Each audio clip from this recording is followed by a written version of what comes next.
오래된 영화를 상영하는 성수동의 작은 극장, 이야기 추종자들의 모임 무비랜드. 무비랜드 라디오는 극장을 운영하면서 벌어지는 일들과 영화에 대한 이야기를 비전문적으로 다룹니다. 안녕하세요. 무비랜드 라디오 소우입니다. 안녕하세요. 모춘입니다.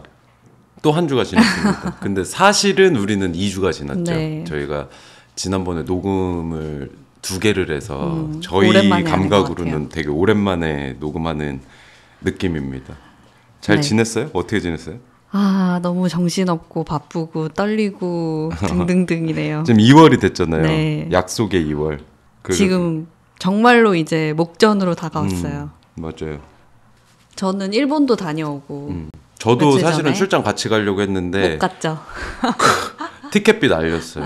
예, 그 시간이 너무 없어서 해야 될 일은 많고 이게 막판 되니까 쫓기게 되네요. 네, 예. 그래서 제가 혼자 갔고 간 이유는 이제 무비랜드에 필요한 집기들이나 조명이나 이런 것들 좀 사려고 갔는데 이거를 정말 혼자서 끙끙 다 들고 오느라고 아주 고생을 했습니다. 네, 고생했습니다. 네, 바쁜 와중에 지금 이제 오픈이 20일도 안 남았어요. 맞아요. 예, 그래서 근데 와 미완성인 채로 좀 오픈할 것 같다. 네. 뭐 그런 생각도 좀 들고 오늘은 이제 본격적으로 영화 2월이기 얘기를. 때문에 네. 이제 라디오의 본 목적인 그 영화 이야기를 네. 좀 하려고 하고 그래서 또 새로 시작하는 느낌도 맞아요. 들고 네 그렇습니다. 저희 지금 우리 성과에 대해서 라디오 성과에 대해서 한번 썰을 풀고 한번 네. 넘어가 볼까요? 저희가 그때 뭐 20명, 30명 되면 좋겠다 이런 얘기했는데 기하급수적으로 저 지금 깜짝 놀랐어요. 늘고 있어요. 네, 애플 팟캐스트 구독자분들이 무려 200명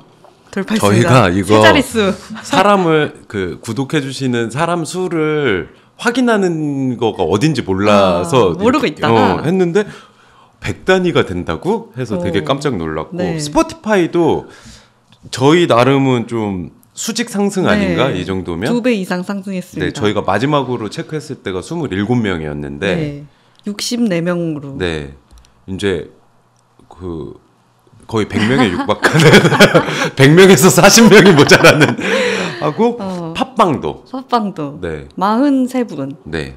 그래서 스포티파이랑 팟빵이랑 구독자 수를 합치면 100명이 된다. 와, 그런 기적의 계산법. 토탈 300명이 된다. 네, 감사합니다. 그리고 감사합니다. 그 댓글도 사실 지난주는 댓글이 조금 없었어요. 근데 저도 지난주 제품 얘기하면서는 저희가 그날 2회분을 녹음했잖아요. 찍다 보니까. 좀 기가 빨린 상태였는데 그게 느껴졌는지 댓글은 많이 없었지만 근데 댓글은 달아주시면 되게 장문을 달아주셔서 맞아요. 깜짝 놀랐어요. 네, 그렇습니다. 댓글 한번 읽어볼까요? 네네네네. 오늘은 팟빵에서 한번 뽑아봤습니다. 팟빵이랑 애플에도 2개를 무려 남겨주신 분이 있는데 윈터리님 사연 한번 읽어드리겠습니다. 모티비 영상을 보고 라디오를 들으면서도 무비랜드가 어떤 공간일지 그려지지 않았는데 오늘 에피소드 공간편 비하인드에서 모춘소 DJ께서 모빌스 그룹의 모순에 관해 이야기하시는 것을 듣고 무비랜드는 모순적인 공간이지 않을까 생각했습니다. 영화에 집중하기 위해 식음료나 다른 즐길거리를 최소화하는 다른 극장들과는 다르게 식음료가 있고 즐길거리가 많은 공간. 하지만 목적은 다른 극장과 같이 영화를 온전히 즐기기 위한 의도된 모순의 공간이요. 개인적으로는 모순이야말로 가장 인간적이고 자연스럽다고 생각하는데요. 그래서 무비랜드가 가장 자연스럽고 편안한 도피처가 되지 않을까 기대합니다. 네, 저희가 지난 에피소드에서 모순이라는 키워드를 얘기를 했었죠? 맞아요. 네. 지지난 에피소드에서. 저는 모순 패러독스라는 키워드가 되게 저희 팀 작업의 화두긴 맞아요. 하거든요. 그래서 뭐 어떤 메시지 만들 때도 이렇게 좀 뒤틀린 것들을 만들고 싶은 욕심이 많아서 그런 얘기들 많이 하는데 그거에 대해서 좀 긍정적으로 네, 알아봐 주시니까 되게 감사했어요. 저는 근데 윈터리님 그 글에서 제일 인상적이었던 건 첫 번째 문장인데 무비랜드가 어떤 공연을 뛸지 그려지지 않았다. 맞아. 근데 요거는 저도 아직도 2년 내내 극장에 대해서 준비하고 이야기를 하는데 지금 이제 초일기에 들어온 지금 순간조차도 상상이 잘 안 되죠. 네, 어떤 모습일지 그리고 내가 어떤 거를 지금 그리고 있는지 이게 욕망이 되게 뒤섞여 있는 맞아요. 건가? 그런 생각도 네. 되게 많이 들고 그래서 그 부분이 되게 그 작업자로서는 좀 힘들었거든요. 그러니까 네. 내가 어떤 지점을 향해 가는지도 모르는 채로 달려가니 맞아. 마치 총알 택시 딱 불러서 잡고 빨리 가주세요. 근데 어디로 가달라고는 얘기를 안 하는 그런 상황인 것 같아서 사실은 초반에는 되게 힘들었는데 그런 부분들 뭐 함께 만들어가는 공간 맞아요. 아닐까요? 그리고 아직 상상은 안 되지만 아마 관객분들이 오시면 정말로 그게 구현이 될 것 같아요. 시각적으로. 어제 같은 날 어제는 저희 이제 주로 이제 현장에서 이제 잔손 막 보고 있는데 그 버드와이저에서 맞아요. 그 맥주를 보내주셨어요. 그 진짜 무려 1000병을 저희가 원래 버드와이저를 알지 못해요. 그러니까 브랜드는 알지만 직접적으로 연관은 안 됐는데 어느 날 이렇게 콜드메일이 딱 와서 너네 개업식 할 때 우리가 이렇게 한번 밀어줄게 해서 감사합니다 해서 당장 만나서 뵈니까 못쟁이 분이신 거예요. 맞아요. 담당자분이. 그리고 버드와이저는 사실은 되게 스탠다드한 미국 맥주잖아요. 오래 되기도 그렇죠. 하고. 킹 오브 비어라고 하죠. 저도 지금 한 10년 동안 입는 파자마 바지가 지금 고무줄 다 늘어났는데 그것도 버드와이저 맥주 바지거든요. 그 패턴 돼 있는. 상상 금지. 이거 갑자기 이 얘기를 왜? 상상 금지. 그 바지가 흘러내려. 근데 그거 그 바지 이거 오늘 왜 이렇게 하고 싶은 얘기가 많지? 그게 저랑 되게 가까운 친구 중에 지금 애플 본사 다니는 친구가 있어요. 세연님. 네, 세연이인데 그 친구랑 대전에서부터 친구인데 대학교도 같이 다니고 근데 걔가 큰 꿈을 안고 그 도미했어요. 미국으로 건너가고 거기에서 일하면서 번 월급으로 그 버드와이저 맥주 바지를 보내준 거예요. 왜냐면 우리는 되게 미국 사대주의였어서 그런 미국 문화의 어떤 제품들을 동경하는 것들이 있었는데 맥주에서는 버드와이저가 좀 그게 상징적인 그런 게 있어서 미국을 상징하는 맥주죠. 근데 그렇게 보내주시니까 좀 같이만 그려지지 않았던 모습이 그러니까 1층에서 맥주를 팔아야 되는데 어떤 맥주를 팔까가 그려지지가 않았는데 주시니까 그랬지 나는 미국 바였지 이렇게 좀 빌드업하는 느낌이 들어서 좀 약간 억진가요? 아니요, 신기했어요. 그렇게 좀 같이 만들어가는 느낌이 들고 놓고 보니까 너무 잘 어울리는 거예요, 공간에. 그리고 버드와이저뿐만 아니라 그 저희 커피 같은 경우는 프리츠에서 또 도움을 프리츠도 그 얼마 전에 모티브에도 나왔는데 뭐 갑자기 사연 읽다가 프리츠 대표님은 저희 모베러웍스 시작하고선 2년이 됐는데 현실 조언으로 조언도 받고 노동절 우리 무신사에서 행사할 때도 1000세트 선물로 주시고 그랬었는데 요번에 이제 저희가 커피 팔려고 하니까 완전 노답인 거예요. 바리스타도 없고 그래서 이제 처음에는 커피 콩 납품받는 거 상담받으러 갔다가 이거 레시피 만들어 주시겠다 해서 그러면서 이제 말씀을 해주셨던 게 산미가 있는 걸 하는 게 추천한다. 맞아. 왜냐면 이 극장이지만 이렇게 취향이 뚜렷하신 분들이 오는 극장에서 그거 되게 예쁘게 말씀해 주신 것 같은데 내가 이해한 건 극장인데 약간 마이너리그 극장이면 이렇게 조금 더 뾰족한 맛 명확한 맛이 개성이 뚜렷한 그게 되게 설득되고 기대도 되고 그래서 F&B는 진짜 하긴 해야 되는데 너무 쫄려서 그냥 완전 기본만 하자 했는데 우리를 지켜봐 주신 분들이랑 같이 어떤 그 만들어가는 느낌? 색을 만들어가는 것 같아서 맞아요. 되게 재밌어요. 네. 네. 그리고 또 어제는 그 희녹 대표님이 그 저희 핸드워시 희녹이 뭡니까? 희녹 그 라이프 에티켓 브랜드죠. 그 탈취제랑 뭐 핸드워시, 핸드크림 이런 것들 다루시는 브랜드인데 평소에도 저희 팀이 되게 좋아하는 브랜드인데 안 그래도 무비랜드에서 핸드워시가 필요한데 뭘 쓰지 했었는데 그 집에 히노 거가 있더라고요. 그래서 그걸 챙겨놨는데 마침 또 대표님이 연락 주셔가지고 도움을 받게 됐습니다. 진짜 십시일반. 네. 이거 빨리 영화 얘기했는데. 이거 쓸데없는 얘기가 많이 들었는데. 이야기 하다 보니까 광고 얘기 하나 더 해도 돼요? 네네. 그래서 저희가 이제 영사기도 극장으로 옮겼잖아요. 그래서 이제 막 영화도 틀어보고 테스트하고 있는데 지금 상영전 광고를 모집합니다. 부자를 팠죠, 저희가. 이거 남들이 하는 거 다 한번 해보려고. 근데 워낙 작고 회차도 적어서 이거 광고주분들이 올까 하는데 한번 광고 한번 날려봅니다. 그래서 한 달 기준으로 한 50회차 정도 틀고 30석이니까 이게 노출수는 사실 작죠. 한 1000명에서 1500명 정도에게 노출되는 광고 구자인데 그래서 금액도 저희가 좀 합리적인 금액을 책정해봤어요. 얼마? 한 달에 50만 원. 광고비? 네, 광고비. 그래서 50만 원으로 한 30초에서 1분 정도의 광고를 무비랜드에서 틀 수 있다. 네. 그리고 구자는 한 10에서 20구자 정도. 하고 뭐 라디오나 모티비에서도 이렇게 좀 소개를 하고 지금 티켓비도 비싸다 막 하는데 그거 사실은 만석으로 받아도 마이너스인 상황이라 이렇게 또 B2B도 한번 구질구질하게 라디오 틀어놓고 광고 한번 해봤습니다. 연락 주십시오. 네, 연락 주십시오. 연락은 어디로 주셔야 돼요? 저희 콘택트 메일이 있어요. contact 콘택트 @ mobilsgroup.com인데 mobills 하이픈 하시고 group.com group.com 네, 이거 에피소드 글에 남겨두겠습니다. 정보를 광고주분들 많은 연락 부탁드립니다. 네, 구질구질했고요. 자, 두 번째 댓글을 한번. 네.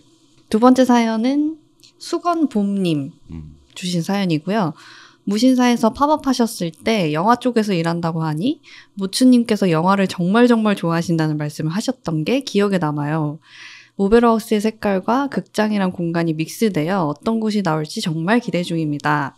어둠 속에 파묻혀서 영화를 보는 극장이란 공간만이 줄 수 있는 재미와 느낌을 참 좋아하는데요. 이런 어려운 도전을 하신 모베러하우스 팀에게 감사합니다. 오픈까지 모든 팀원분들 화이팅 하세요. 화이팅! 감사합니다. 저희도 기억나세요? 수건봄님? 사실 잘 기억은 안 나죠. 근데 저희 행사할 때 영화 쪽 일하신다고 하시는 분들이 한 서너 분은 만났던 기억은 나요. 근데 어떤 분인지는 잘 모르겠고. 근데 저희도 요번에 준비하면서 이렇게 영화 콘텐츠를 다루는 팀들, 파트너분들 이렇게 만나서 이야기를 들어보면 너무 걱정하세요. 응원도 해주시고, 그러니까 이게 너무 힘든 길이고, 뚫어내기가 되게 파이가 작다. 뭐 그런 말씀 많이 하셔서. 저는 처음에 극장 하면 제가 우리 극장이라는 사업이 흥행하면 어떻게 될까 하면 지점을 낼까? 뭐 최소한 10년은 해야 되는 거 아니야? 하는데 사실 지금 목표는 1년이라도 어떻게 운영을 한번 해보자. 유지하는 거. 1년 하면은 그래도 나는 부끄럽진 않다. 그 3년 운영하면은 이건 대성공이다라는 만큼 지금 쭈그러든 상태입니다. 한번 화이팅 한번 해보겠습니다. 네. 힘이 됩니다. 감사합니다. 네. 그래서 사연 소개되신 분들께는 대댓글로 선물 발송 안내 드리겠습니다. 네. 다른 영상에 비해서 라디오는 장문으로 댓글을 많이 달아주시는 것 같아요. 네. 신기해요. 신기해요. 저 싹스타즈 태민 대표님도 지금 팟캐스트 하고 계시잖아요. 그래서 어제 양파인. 네. 라디오 관련해서 같이 잠깐 이야기 나눴는데 조금 신기한 매체인 것 같아요. 이 팟캐스트나 라디오라는 게 그런 어떤 스킨십이 묘하게 생기는 그래서 댓글의 길이가 이렇게 긴지 그런 생각 감사합니다. 네. 그럼 이제 본격적으로 오늘은 영화 얘기를 나눠볼까요? 네. 무슨 영화 얘기하나요? 오늘은 이제 개관작의 첫 번째. 사실 영화가 두 편이죠. 대부라는 영화에 대해서 이야기를 하는데 저희가 대부 1, 2 두 개의 에피소드를 개봉을 하죠. 네. 대부 이야기를 한번 해보고 싶고. 네. 무려 3시간이 넘는 영화예요. 네. 중간에 인터미션도 있어요. 되게 긴 영화죠. 네. 그래서 저희는 어떻게 보면 전문적으로 영화를 공부한 사람들은 아니고 그냥 관객으로서 영화를 좋아하는 사람인데 어떤 얘기를 할 수 있을까 좀 고민되지만 일단 주저리 한번 그냥 막 얘기해 보겠습니다. 네. 대부 너무 유명한 영화지만 대부라는 이름은 알지만 사실은 오래된 영화라 맞아. 어떤 얘기인지 자체도 모르시는 모르시죠? 분들도 많을 것 같아요. 어떤 얘기예요? 이게 그 마피아 가족의 이야기인데 건달 얘기. 네. 주인공이 마이클이에요. 마이클이 그 마피아 가족의 셋째 아들인데 모범생이에요.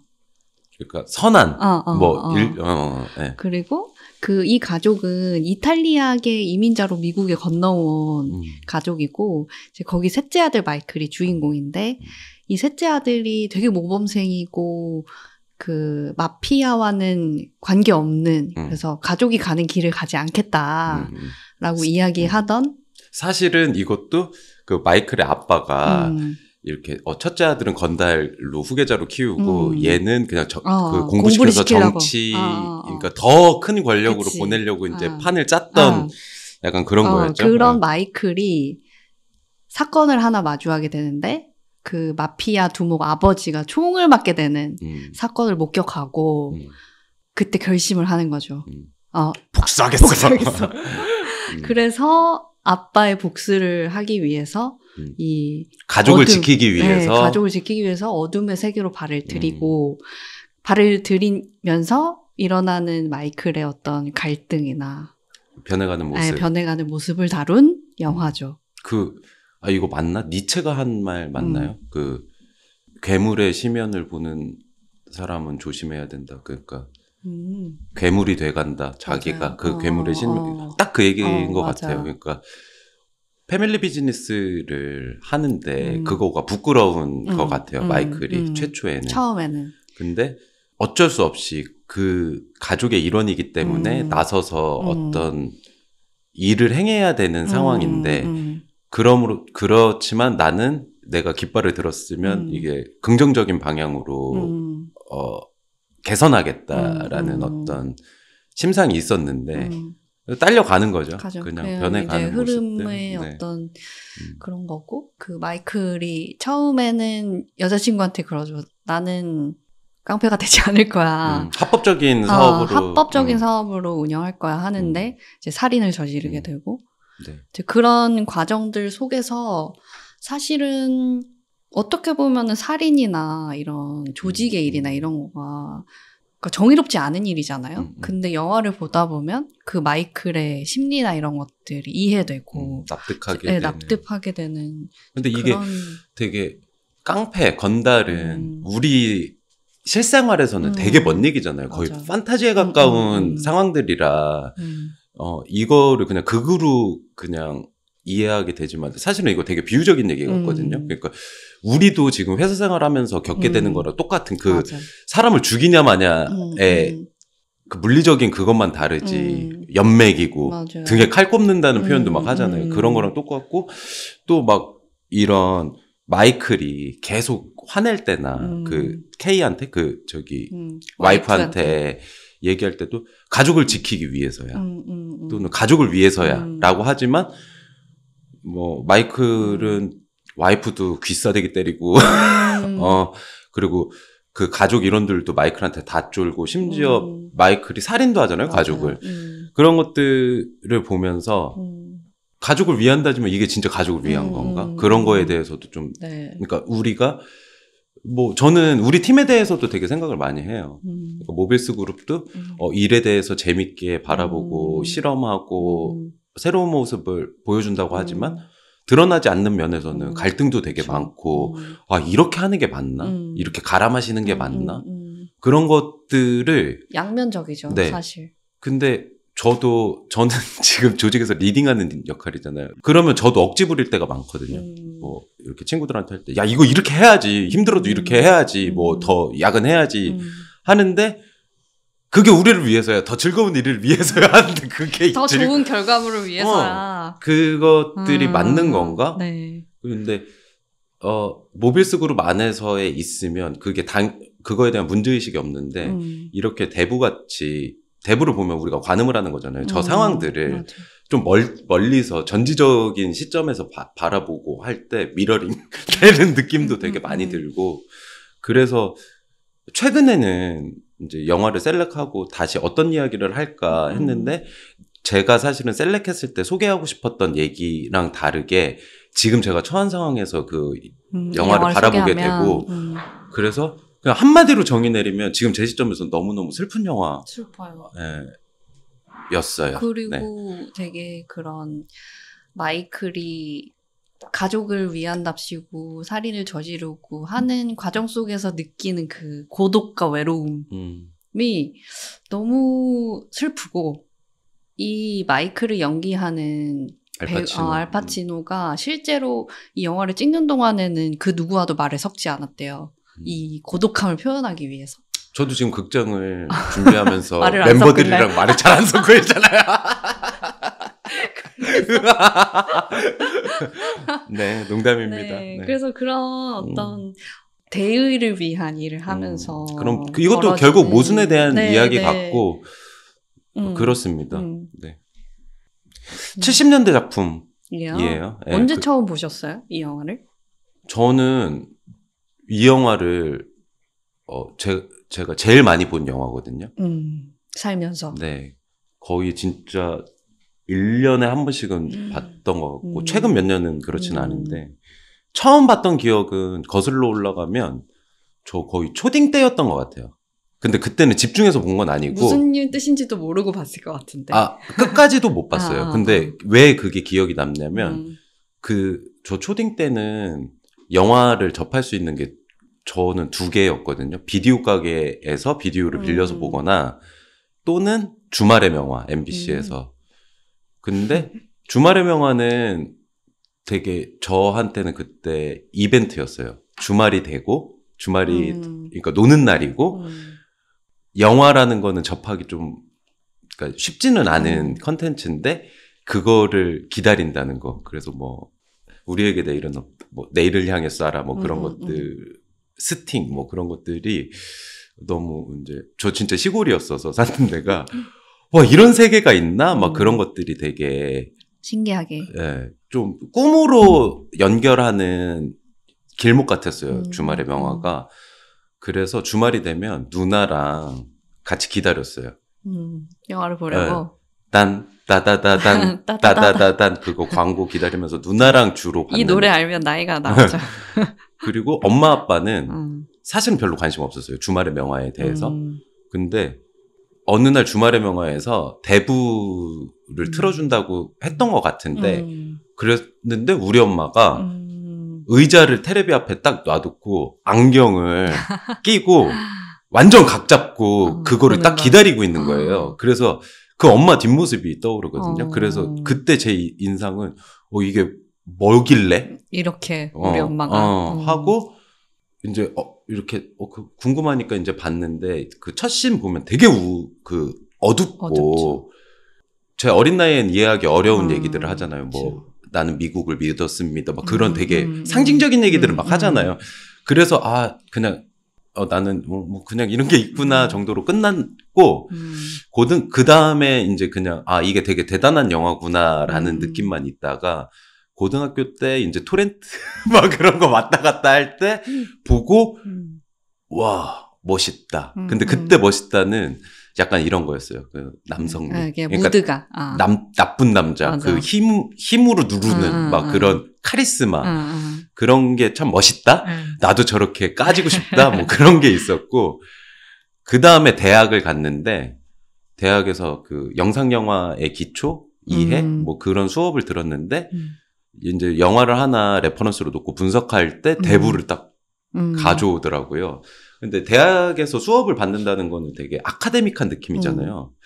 근데 우리 엄마가 그 영화를 봤을 때 대단하다는 느낌은 저는 오락 영화로서 되게 대단하다고 했는데 이거를 되게 아카데믹하게 분석한다. 작품적으로. 라고 했을 때 너무 신기했어요. 그 간극이. 우리 엄마는 그냥 맨날 도시락 싸주고 약간 그런 이미지잖아요. 그리고 대학이라는 공간에서 교수님이 이 교차 편집은 어떻고 되게 아카데믹하게. 여기에 함의 된 얘기들은 뭐고 하는 것들이 그건 되게 분석적으로 바라보는데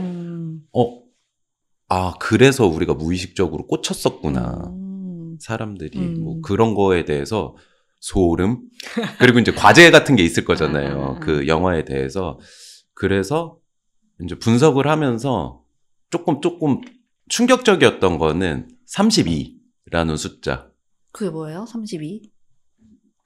이 영화가 처음 개봉했을 때 프란시스 코폴라 감독이 32살이었거든요. 근데 이게 영화, 100대 영화 뽑으면. 항상 1, 2위를 하는. 1등, 시민 케인하면이면 대부 1등, 2등 하는 건데, 32살, 제 나이에서 제가 그거 수업 들을 때 32살까지는 그렇게 몇 년이 남지 않았고, 이 감독도 창작자고, 저도 창작을 꿈꾸면서 그렇게 대학을 들어갔는데, 창작에 대해서 내가 32살 때 내가 만드는 것이 어떨까? 하니까, 그때부터 마음이 되게 조급해. 그래요. 졌었어요. 그러니까. 아니, 근데 너무 거장과 비교하며 조급해 하신 거 아니에요? 그쵸. 지금 생각하면 되게. 꼴에? 되게 웃긴 게, 그래서, 그 시골에서 대학교 다니면서 너무. 그러니까, 이런 거죠. 그러니까, 제가 대부를 그렇게 감독이 몇 살이야까지 몰랐을 때는, 진짜 마스터라고 생각했어요. 막 이렇게 세월의 풍파를 겪고 한 50살, 60살에 아주 대가의 감독이 만든 거라고 생각했거든요. 왜냐면 이 영화 자체가 그 70년대 영화지만 사실은 1920년대 그때 미국 이민 가고 마이클 2차 세계대전 그때 얘기고 1, 2, 3까지 하면 거의 100년 가족사 얘기하고 있으니까 이거는 100년의 이야기를 조망한다고 하면 저도 우리 할아버지, 증조 할아버지 얘기까지를 이야기로 엮는 거잖아요. 그 가족의 역사를. 그 32살이라는 감각은 있을 수는 있어도 그 긴 시간을 이거를 엮을 수 있을까? 그런 거에 대해서 압도당한? 충격을 받아. 그래서 제가 그렇게 뻑으로 내가 그건 아니었고 그랬고 놀랐다. 네. 그리고 지금은 생각이 조금 달라졌는데 저는 20대 때는 그러니까 크리에이티브라는 거는 되게 감각의 영역이고 타고나고 취향의 영역이고 그러니까 취향은 취향 존중해 주세요. 그거를 되게 부정했어요. 그러니까 취향도 고급이 있고 저급이 있다라고 생각하는 그런 약간 철인적인 생각이 있었는데 그 수업을 들으면서 그 코폴라 감독이 이거를 준비하는 과정 지금 구글에 검색해도 나오거든요. 시나리오북이나. 네, 시나리오북 같은 거 이렇게 보면은 깜지로 이렇게 만들어놔서 여기를 어떻게 처리할까 뭐 그런 것들에 대해서 조금 이제 처음에는 쫄았다가 천재의 영역이 아니었구나. 노력이다. 그냥 이거 갈아 마신 거구나. 약간 그런 것도 좀 느꼈고. 네. 그랬습니다. 네. 그리고 공부를 하고 나서는 그냥 주기적으로 봤어요. 그냥 너무 재밌어서 그냥 이게 막 긴장도 되고 그리고 처세도 좀 배우고 해서 대학 졸업하고는 백수여서 이제 영화를 많이 봤는데 그때 항상 봤고 그리고 이제 3년 남았다 2년 남았다 32살까지 그 32살이 제가 됐을 때는 얘는 코폴라 감독은 군대를 안 갔다 왔잖아. 그러니까 난 34살까지 괜찮다. 2년 더 있다. 그리고 난 휴학을 한 번 했으니까 35까지 생각했다 하고 36이 됐을 때는 격차가 있다. 이렇게 했었습니다. 하고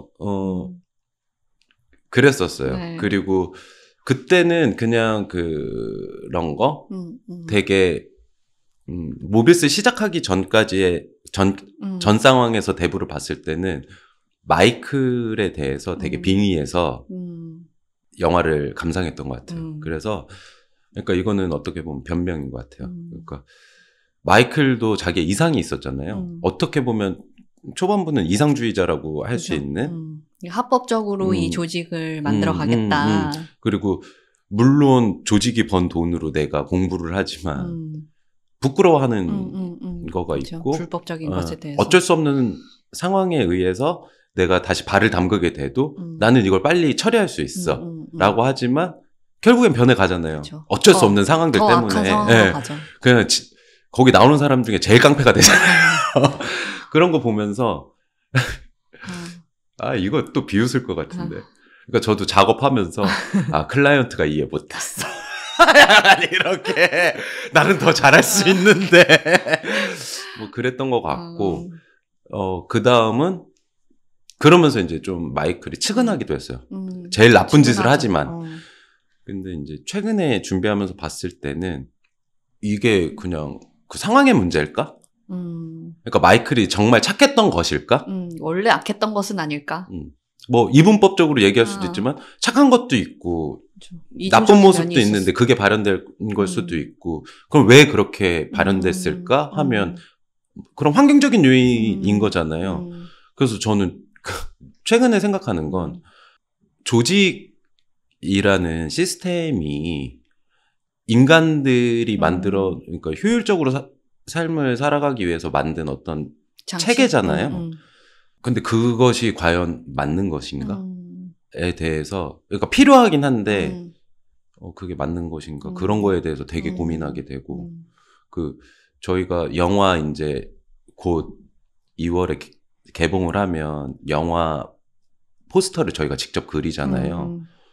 그 대부 포스터도 그렸어요, 사실은. 그거가 이런 얘기에 대해서 한번 그려봤어요. 그거 좀 설명해 주세요. 지금 그 라디오 썸네일로도 보실 수 있을 텐데 이게 보면 사람들의 얼굴이 다 가려져 있어요. 네, 이게 제가 사실은 대부 1에서 제일 좋아하는 장면이거든요. 첫 장면이죠. 네, 그냥 많은 이렇게 영화 분석된 것들을 보면 대부 1에 최고 명장면이라고 하면 후반부에 나오는 교차 편집. 그쵸. 살인과 성.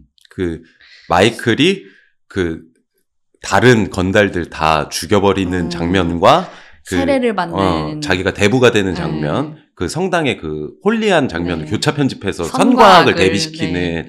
근데 저는 그 장면보다 첫 장면. 결혼식 장면이 너무 좋거든요. 근데 결혼식 장면도 사실은 교차 편집이죠.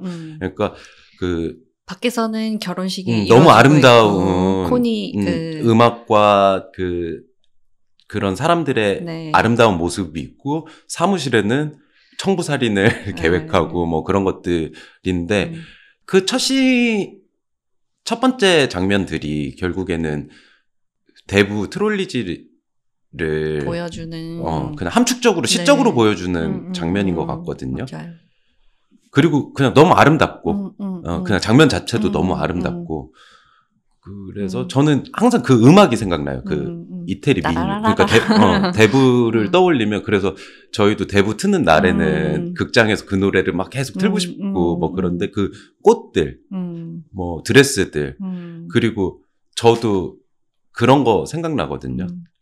어렸을 때 뭐 추석 때 이렇게 친지들 모여서 막 이렇게 떡 나눠 먹고 그런 아름다운 장면들인데 맞아. 그 아트웍에서는 그 결혼식 촬영된 장면이고 그 등장인물들의 표정이 아무것도 없어요. 네. 그거가 제가 하고 싶은 얘기였거든요. 그러니까 제가 제일 대부를 보면서 인상적이었던 거는 정말 가족을 위한 영화잖아요. 네. 가족에 의한 영화고 그런데 그 가족이라는 조직체는 왜 존재하는가 하면 행복하게 살기 위해서 엄마도 행복하고 나도 행복하고 하기 위해서 사는데 그 가족에는 나 자신은 아무도 없어. 그 결혼하는 그 동생도 맨날 쳐맞고 마이클도 뭐 가족을 위한다는 사람 죽이고 있고 뭐 그런 것들이 아버지 총 맞고 뭐 사람을 위해서 가족을 만들었지만 사람이 없다를 아트웍으로 표현을 했습니다.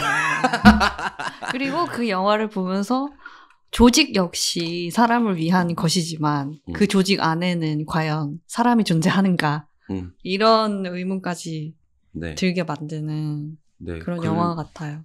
저희가 어제 이제 진짜 마감 기간이잖아요. 진짜 모든 일들을 하고 있는데 어제 막내랑 싸웠어요. 우리 팀 막내랑 그러니까 웹사이트를 만들고 있는데 이제 제가 원했던 거랑 달랐던 우리 거지. 멤버가 원했던 거랑 다르고 근데 뭐 그거를 조율해서 하나의 그림을 만든다고 생각하고 있었지만 서로 이해 못한 부분들도 있고 근데 그런 사이트를 만든다는 거는 결국에는 뭐 돈 벌려고도 만들지만 좋은 결과물, 아름다운 결과물을 위한 것인데 그리고 극장을 하는 것도 우리 팀에서 사실은 그쵸? 돈을 쓰는 작업이잖아요. 그리고 우리 팀의 이런 결혼식 같은 거죠. 네, 그래서 이를테면. 우리가 진짜 고생해서 번 돈을 의미 있게 쓰자. 의미라는 건 우리 멤버들이 다 재미있게 할 수 있는 하고 돌아봤을 때 그때 했잖아. 한데 어제 상황으로 보면 막 서로 날이 서 있고 그러니까 그걸 하기 위해 한편으로 어두운 말들을 그러니까 나쁜 말 하고 그리고 상황. 또 아무리 평등하게 얘기를 한다고 해도 제가 누를 수밖에 없는 거잖아요. 그쵸. 그냥 제가 리더고 있고. 하니까 그리고 또 저는 그 상황에서 되게 흥분하니까 더 누르게 되고 그리고 이제 집에 돌아오는 길에 씁쓸한 마음. 그리고 이제 그 상황에서 얘기를 들으니까 내가 몰랐던 것도 있고 그 몰랐던 힘든 부분도 있고 되게 상념에 젖었었어요. 그러니까 지금 내가 뭐 하고 있지? 그렇게 진이야 미안해 하고 그런 부분들이 계속 고민이에요. 맞아요. 그러니까 모빌스 그룹이나 모베러웍스를 처음 시작하고 일에 대해서 그냥 나답게 있고 재밌게 즐겁게 하고자 해서 조직을 이렇게 만들었는데 나답다는 게 뭐지? 뭐 혹은 모베러웍스다워요 라고 표현하는 그거는 무엇일까? 그리고 되게 이제 여러 가지 욕망들이 섞여 있잖아요. 이 팀에는 잘하고 싶으니까 리소스가 필요해서 멤버를 모집하게 되고 멤버랑 이렇게 공동체가 되면 규칙이 필요하고 그럼 규칙이라는 거는 규칙을 지키려면 딱딱하게 되고 그런 모습들에서 그냥 자연인 모춘과 조직의 리더로서의 모춘과 그런 것들이 계속 부딪히고 맞아요. 그거를 이제 대부 같은 상황을 보면 대부라는 영화를 보면서 남일같이 않게 느껴지는 좀 위안을 받기도 하고 그 공감으로부터 요번에 봤을 땐 위안이 안 됐어요. 그냥 갑갑했어요. 그러니까 모두 다 이해되는 거예요. 거기에 나오는 그 가족들이 모두 다 이렇게 빙이 되는 그 예전에는 마이클만 빙이 됐다면 뭐 그랬었습니다. 갑자기 진지해지네요. 저는 그래서 그 소우가 제가 내 편의 영화를 선택했을 때 그 백투더퓨처나 개들의 섬은 저의 뭐 이렇게 일하면 어두운 면은 대부에 가깝다라고 했을 때 저는 그런 부분들이 있었습니다. 네. 저도 되게 공감되는 부분은 저도 처음에 이 영화를 봤을 때는 모춘이 좋아하는 영화라고 하니까 봤는데 그냥 분위기들이 멋있는데 이런 조직 이야기라든지 이런 것들이 이해는 잘 가지 않는다 였는데 그런 조직 관리나 리더로서의 그런 고독이나 외로움을 이야기를 해서 그 관점으로 봤더니 되게 저는 오히려 더 마이클의 빙의가 돼서 그런 어떤 고독함을 느끼고 공감을 하면서 좀 위안을 얻기도 했던 것 같아요. 지금 이런 얘기가 어떻게 보면 대부 파트 1에 대한 얘기고 저는 사실은 2편을 더 좋아해요. 대부 2. 대부가 그 속편이 본편보다 재밌는 영화라고 해요? 하더라고요. 저는 사실은 3편은 되게 안 쳐주고 근데 사실은 전 3편도 너무 좋아하거든요. 근데 어쨌든 저는 대부 2를 틀기 위해서는 1을 봐야 되기 때문에 지금 저희가 상영을 1, 2를 다 하는 거고 저는 사실은 대부 2를 더 좋아해요. 그러니까 지금 얘기한 거에 원형을 대부 2에서 얘기하는데 저는 저한테 아킬레스 같은 질문이 이런 거예요. 그러니까 모티비에서 모티비 초반 생각나요. 그러니까 최근에 에피소드 하면 그때 느낌이 생각나요 하는데 그거에 대한 어떤 시적인 표현이 데브2 같아요. 그러니까 데브2를 보면 데브2 구성은 그러니까 지금은 마이클 그 막내 아들에 대한 얘기가 데브1이라면 그 선대의 얘기 아버지는 어떻게 건달이 되었는가랑 그리고 마이클은 얼만큼 더 깡패가 되었는가 두 가지 그 타임라인을 전과 후를 동시에 보여주죠. 그렇죠. 교차 편집으로 이렇게 계속 보여주는데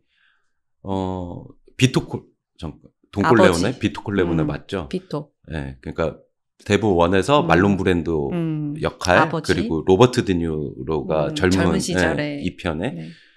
보면 그러니까 원래 이태리에 살다가 그 이태리 그 시실리 건달한테 가족이 이제 괴롭힘을 받아서 아들만 간신히 살아서 미국으로 이제 오게 됐죠. 그게 이제 로버트 드니로가 되는 건데 그 건달이 되려고 했던 건 아니죠. 근데 성정은 있었던 것 같아요. 그렇게 건달 끼는 있었던 것 같은데 어쨌든 이렇게 이민을 와서 혼자 혈혈단신으로 이민을 와서 그 뉴욕이라는 곳에서 뭐 빵집 알바도 하고 뭐도 하고 하다가 이제 건달이 돼 가는 거잖아요. 되게 작은 포인트들로. 그러면 건달이 되는 과정이 되게 귀여워요. 그러니까 어떻게 건달이 됐냐면 사글빵을 사라. 장가를 가서 사글빵을 살고 있는데 새빵? 네.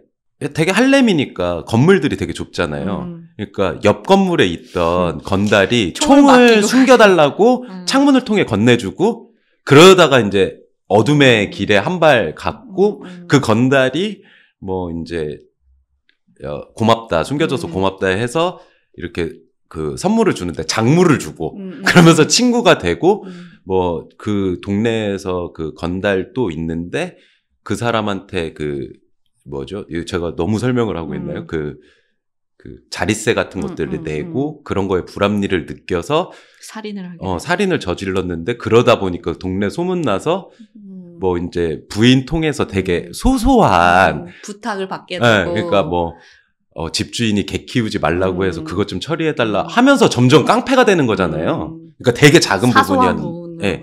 그리고 그게 30년이 지나니까 데브1으로 다시 돌아와서 살인을 청부하고 이걸 비즈니스적으로 진짜 깡패가 돼버리는 그러면 이제 모티비의 초반도 되게 그런 것 같아요. 그냥 불알 2짝만 가지고 퇴사자가 했는데 욕심을 조금 부리다 보니까 이것저것 훈태기도 오고 하다 보니까 막 극장까지 가고 뭐 그런 것들에 대해서 다시 돌아갈 순 없잖아요. 그쵸. 뭐 그런 거에 대해서 또 빙의가 돼서 바라보게 돼요.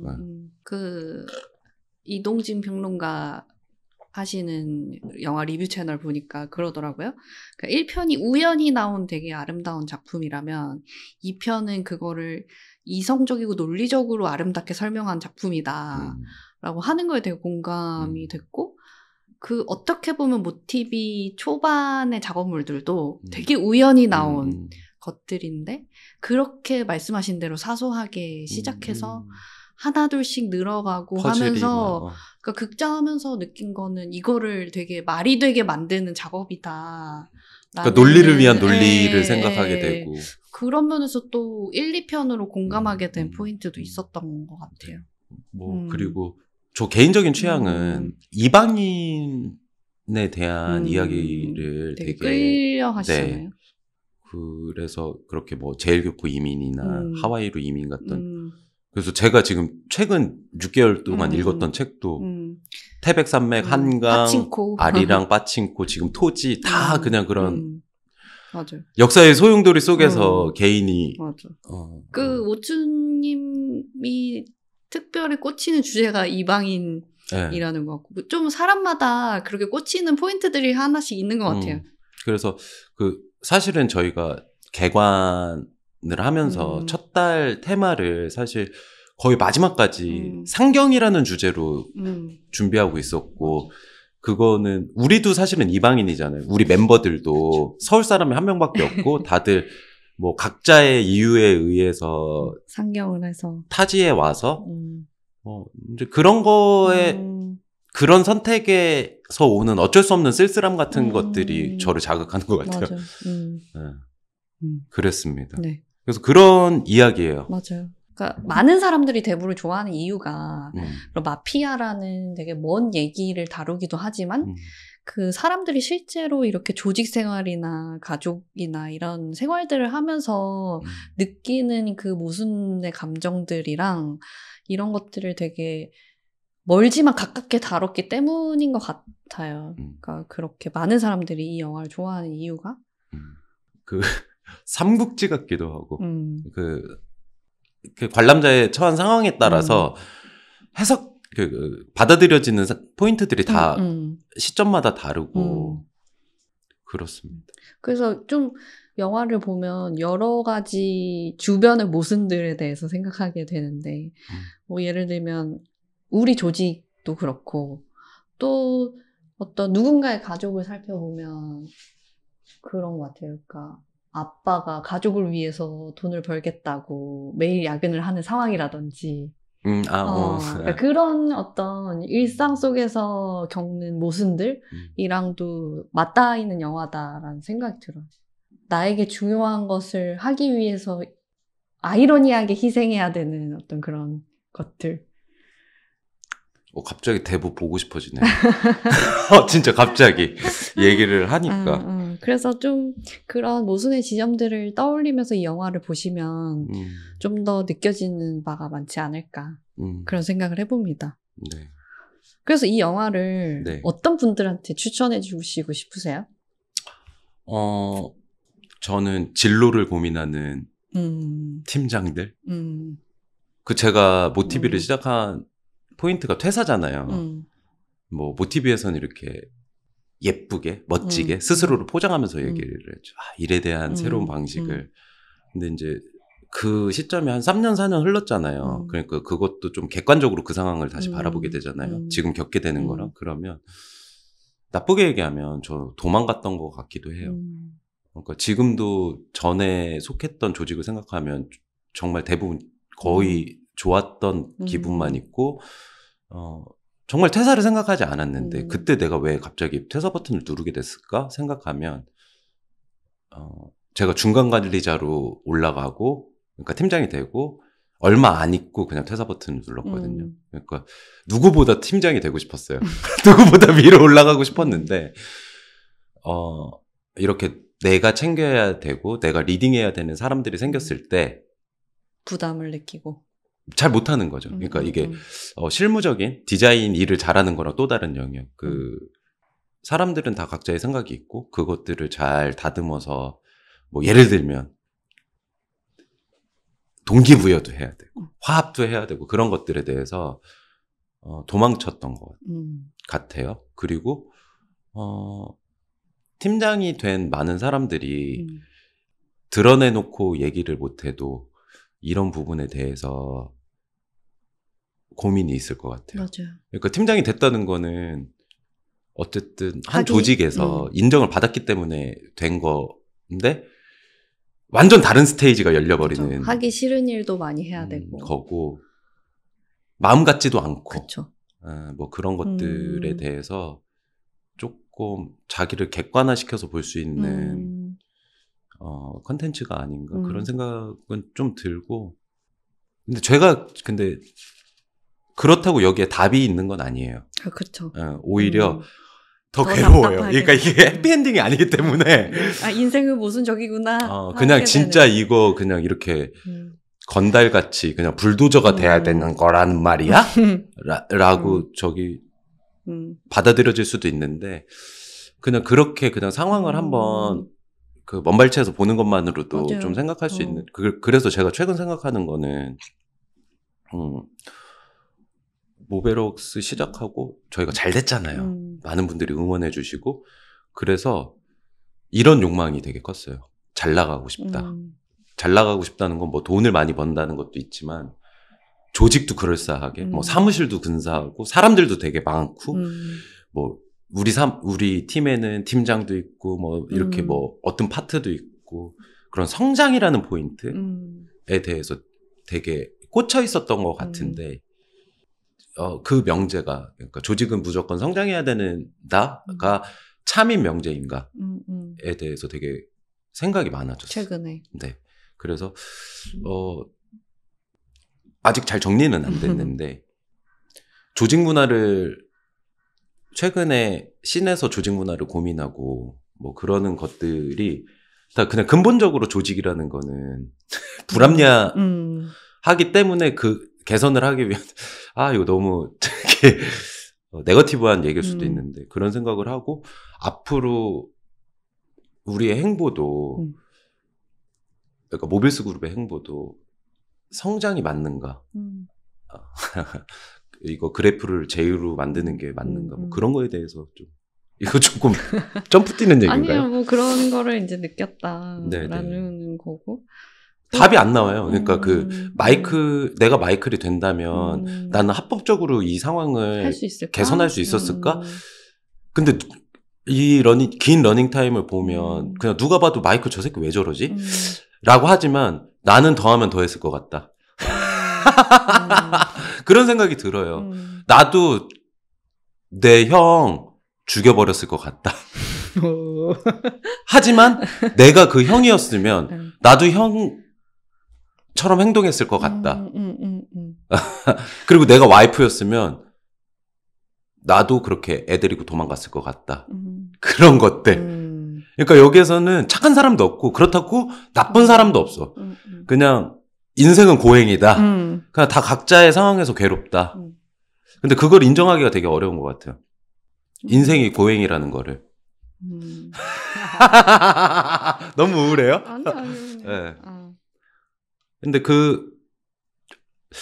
위로받지는 않는다고 하지만, 근데 그거를 전지적인 시점으로 그 100년의 역사를 보면 또 위로받는 부분은 있어요. 그러니까 뭐냐면, 지금 내가 어제 우리 멤버랑 그렇게 멱살 잡은 것까지는 아니지만 어쨌든 서로 이렇게 목소리를 갈등을 겪고 사실 오늘까지도 제 머릿속을 계속 맴돌아요. 조금 더 나이스한 커뮤니케이션은 없었을까? 또는 그 과정 속에서 내가 어떤 부분을 더 잘했으면 뭐 그런 것들 계속 신경이 쓰이거든요. 근데 이 100년 역사를 보면 너무 부질없어. 그러니까 원래 그런 거야. 너무 갑자기 유치한 얘기인가? 뭐 그런 생각들이 조금 들어요. 근데 제가 이 영화를 보면서 위로받았다고 하는 포인트는 그런 것 같아요. 그러니까 저한테 누구한테 추천하고 싶냐고 하면 그런 어떤 갈등의 상황에서 그 외로움을 느끼는 사람 그리고 어떤 조직의 리더로서 느끼는 고독 그런 것들이 한편으로는 그렇잖아요. 이런 갈등 상황에서 막 뭐라 하고 그런 거가 되게 죄책감도 주거든요. 일면에. 그렇죠. 그러니까 왜 이렇게 날카롭게 이야기를 해야 하나 리더가 그런 거에서 되게 좀 잘못한 느낌이 많이 드는데 그런 지점에서 느끼는 어떤 죄책감이나 외로움, 고독함 같은 것들을 이 마이클을 보고 있자면 원래 저렇게 그러니까 나보다 더 고독한 사람도 있을 수 있고 말씀하신 대로 인생이란 게 힘들고 고독할 수밖에 없는 것이기도 하구나 라는 지점에서 저는 좀 위안을 얻거든요. 그러니까 사람이라면 그리고 어떤 조직의 리더가 된 사람이라면 이 영화를 소개하는데 눈물이 나네.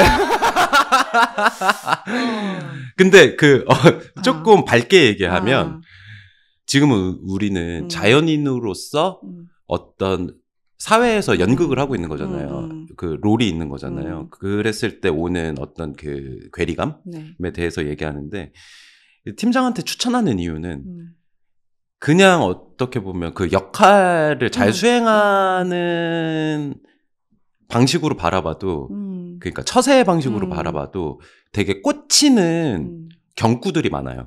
그래서 뭐 예를 들면 뭐 대부의 어록으로 나오는 뭐 거절하지 못할 제안이라던가. 근데 저는 제일 처음에 그러니까 그 백수였을 때 제일 꽂혔던 거는 이 라인인데 그 원래 후계 받으려고 했던 소니 첫째 형이 그 다른 건달 다른 뉴욕 마피아들과 마약 관련해서 거래를 하는데 흥분을 해서 질러버리는 장면이 나오거든요. 그러니까 뭐 야 우리가 니네랑 뭐 어쩌고저쩌고 막 하는 장면이 나오는데 그 미팅이 끝나고 말론 브란도가 그 소니 귀싸대기를 한테 귀싸대기 쳤나? 치면서 하는 얘기가 네가 하는 생각을 남한테 얘기하지 마라. 그거 굉장히 꽂혔고 또 그 신들 사이에서 나오는 얘기가 야 친구는 가까이 두고 적은 더 가까이에 둬. 와 개쩌네. 그런 것들이 그냥 처세로서도 그러니까 저 같은 경우는 그러니까 모티비도 보시면 아시겠지만 굉장히 떠버리 타입이에요. 그러니까 싫으면 싫어, 좋으면 좋아. 그 제가 되게 꽂히는 그러니까 피드백 중에 하나가 그 제가 회사 다닐 때 저희 사장님 얼마나 어려워요. 저는 일개 사원이고 근데 어떻게 사장님이랑 같이 미팅을 가게 된 그건 진짜 특수한 경우거든요. 근데 같이 택시를 탔어. 그거는 진짜 있을 수 없는 일이 발생했는데 근데 제가 사장님이랑 뭐 이야기를 많이 하는 군번도 아니었고 근데 제 생활하는 걸 보시잖아요. 몇 년 동안 보셨을 거 아니에요. 근데 뭐 이런저런 얘기를 이제 하는데 저한테 하신 얘기가 희건이는 표정 관리 못 하잖아. 너무 부끄러웠어. 그런 관점에서 저는 그 피드백을 받았을 때 스스로 되게 아마추어처럼 일을 했구나라고 느꼈는데 뭐 그런 관점에서도 되게 생각해 볼 수 있는 포인트들이 있는 영화다라고 생각합니다. 네. 네. 그 약간 대부분은 그런 것 같아요. 그러니까 그 슬픈 노래를 들으면서 위안을 받는다고 하잖아요. 그러니까 그런 것처럼 그러니까 한없이 고독한 사람을 보고 있으면 뭔가 내 고독도 좀 객관화해서 작아지는 느낌? 저한테는 좀 대부가 그런 영화고. 저는 그래서 네. 첫 씬이 너무 좋아요. 그러니까 그 밝음 뒤에 정말 가족에서 가족이 겪을 일 중에 제일 행복한 날이잖아요. 식구가 결혼을 하고 그 축하를 받고 근데 그 상황에서도 바람 피고 있고 막 섹스하고 있고 또 앞으로 그 아름다운 행복한 결혼 생활을 그 축하하는 자리인데 살인에 대한 얘기를 그 뒤에 보면은 그 결혼 파탄 나잖아요. 막 그런 것들이 네. 그래요. 그렇게 우울해지고 싶으면 영화를 보러 오십시오. 네. 우울해지고 싶다기보다는 그런 어떤 인생의 어두운 면에 대해서 한 번쯤 더 깊게 빠져서 회피하는 게 답은 아니다. 결국에는 네. 맞닥뜨려야 되는 것. 말이 잘 연결이 안 돼. 인생이라는 것이 고행이라는 거를 인정하기가 쉽지가 않잖아요. 네, 그렇죠. 근데 그럼에도 인생에는 어두운 면이 존재할 수밖에 없다는 것을 그런 어떤 결혼식과 그런 이면의 어두운 장면을 같이 보여주는 것처럼 인생이라는 걸 영화 한 편으로 보여주는 것 아닌가. 두 편으로. 네. 네. 하고 뭐 오늘 오면서 무슨 얘기할까 영화에 대해서 했는데 인상적이었던 거는 데브 원 만들 때는 코폴라 감독이 신인이어서 맞아요. 그 제작사에서 그 이렇게 감나라 배나라 이렇게 신우이들도 많았고 녹록지 않았대요 제작이. 근데 1편이 그냥 진짜 메가히트를 해서 2편 계약할 때는 16배? 그 계약금의 개런티가 16배 하고 계약 조항에 그 감나라 배나라 하지 마라. 그거. 근데 사실은 저희가 원하는 지점이잖아요. 그러니까 우리가 마음속에 있는 것 중에 비주류의 방식으로 주류가 한번 돼보자. 하지만 실제로 일을 하다 보면 아직 그만큼 역량이 안 돼서 휘둘리기도 많이 휘둘리고 그러니까 그런 지점에 대해서 또 이렇게 느끼는 바도 많고. 그리고 그런 비하인드들 보면. 그리고 그게 또 1, 2편을 같이 틀어보고 싶었던 이유였던 것 같기도 해요. 그러니까 1편만으로 설명되지 않는 지점이 이 대부라는 이 트릴로지에 있는 것 아닌가. 그래서 하지만 타협한 건 있죠. 사실 저는 3까지는 같이 트릴로지로 하고 싶었는데 일단 2까지 한번 해보는. 네. 그래서 3시간을 이 어둠 속에 흠뻑 빠질 준비가 되신 분들은 무비랜드로 와주시면 좋겠습니다. 자, 2월 22일 네, 오픈 목표고요. 네. 한 일주일 전쯤에 예매 사이트가 오픈될 것 같아요. 네. 그때는 저희가 라디오를 통해서든 인스타그램을 통해서든 모티비를 통해서든 한 번 더 안내를 드리겠습니다. 네. 오늘 이 정도 얘기하면 될까요? 얘기하다 보니까 저 너무 감상에 젖어가지고 저 약간 친구들이랑 술자리 토크처럼 하게 돼서 조금 후회할 것 같아요. 그러니까 이런 얘기를 하려고 했던 건 아닌데 너무 제 바닥의 얘기를 좀 한 것 같아서. 근데 그만큼 이 대부라는 작품이 그 밑바닥에 있는 사람을 보여준다. 네.